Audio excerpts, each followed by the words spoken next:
안녕하십니까. 스타준 성형외과 원장 성형외과 전문의 윤현준입니다. 오늘은 윤곽 수술을 하신 다음에 얼굴을 쳐졌을 때 어떻게 해결할 수 있는지에 대해서 설명을 좀 드려보겠습니다. 보통 얼굴이 쳐졌을 때 할 수 있는 방법들은 크게 이제 세 가지죠. 레이저, 이런 레이저 종류, 그 다음에 실로 당길 수 있는 실리프팅, 그 다음에 안면 거상 수술. 요 세 가지가 이제 보통 얼굴을 쳐졌을 때 해결할 수 있는 방법들이에요. 근데 이제 보통 안면 거상 수술은 연세가 조금 이제 있으신 분들이 하시는 수술이죠. 왜냐하면 수술이 크고 얼굴을 전반적으로 이제 많이 이제 올리는 수술이기 때문에, 예를 들어서 요만큼 쳐진 것 같고 그걸 하기엔 아깝단 말이에요. 비용도 많이 들고 수술 시간도 오래 걸리고 그 다음 회복 기간도 꽤 걸려야 돼요. 그러면 이제 예를 들어서 이만큼 쳐진 걸 그걸 하기에는 어떻게 보면 일이 너무 큰 거죠. 그런 분들은 레이저나 실리프팅에서 잠깐 고치는 것도 나쁘진 않은데, 이제 예를 들어서 한 40대, 50대 넘어갔을 때는 제가 보기에는 레이저나 실로 하기에는 하고 나서 한 1, 2개월 조차고 하는 거 외에는 내가 그래도 좀 효과를 한 10년 이상 본다고 그러면 안면 거상을 하셔야 되는 게 맞습니다. 근데 요즘은 젊은 분들도 안면 거상 수술에 대해서 꽤 관심을 가지고 계세요. 근데 제가 보기에는 예를 들어서 내가 윤곽 수술을 안 했다 이런 분들은 20대나 30대 초반까지는 안면 거상 수술을 안 하시는 게 맞아요.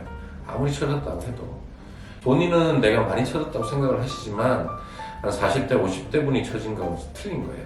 예를 들어서 내가 한 20대 초반에 윤곽을 했다. 윤곽 수술이라는 건 이제 보통 우리나라에서는 뼈를 낮추는 수술이에요. 외국에서는 이제 뼈를 이제 조금 올려주는 수술도 하지만, 우리나라에서는 100명이 윤곽 수술을 한다 그러면 99명은 이제 뼈를 낮추는 수술이죠. 광대를 좀 작게 하고 턱뼈를 좀 작게 하고, 아주 심한 분들은 이제 양악수에서 아예 넣어버리기도 하고. 자, 그러면 우리나라에서는 윤곽 수술이라는 게 광대 축소, 사각턱 축소, 양악, 이 세 수술의 가장 큰 공통점은 뼈를 줄여주는 수술입니다. 우리 얼굴의 뼈는 텐트의 폴대 역할을 해주는 거예요. 이 텐트의 천은 그대로인데 폴대만 강제적으로 줄여보는 거죠. 그럼 천이 늘어질 거 아니에요. 그러면서 얼굴이 처지는 거예요. 그래서 윤곽 수술을 하면 이게 수술 이런 실력이나 상관없이 무조건 처질 수밖에 없어요. 처질 수밖에 없는데, 그런 분들은 이제 20대도 이제 안면 거상 수술을 생각을 하죠. 이제 왜 그러냐면, 생각을 해보세요. 윤곽 수술할 때 비용이 꽤 들어요. 양악 수술하면 꽤 들죠. 그럼 내가 지금 이뻐지기 위해서 그 비용을 들여서 윤곽 수술을 했어요. 근데 이게 생겼단 말이에요. 그러니까 윤곽 보통 수술을 하시는 분들은 그냥 보통 우리가 보통 쌍꺼풀 메모를 한다거나 코를 잠깐 한다 이런 차원이 아니잖아요. 얼굴을 대대적으로 손을 보는 분들이에요. 그런 분들은 진짜 완벽하기를 원하는 거예요. 그런 분들은 거상 수술을 해요. 20대도.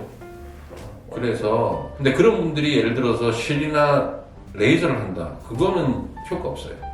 왜냐하면 이게 실이나 레이저는 물리적으로 처진 거를 잡아주는 거는 아무래도 약합니다. 탄력이 조금 떨어졌을 때 그거를 보완해주는 방법일 수는 있는데, 물리적으로 이렇게 처진 거를 기계적으로 올릴 수 있는 거는 효과가 없어요. 물론 하고 나서 단방에 효과는 있겠지만 아무리 길어도 6개월 이상은 가기는 보통의 경우에는 힘듭니다. 그런 분들한테는 20대라도 안면 거상 수술이 적합한 수술 같아요.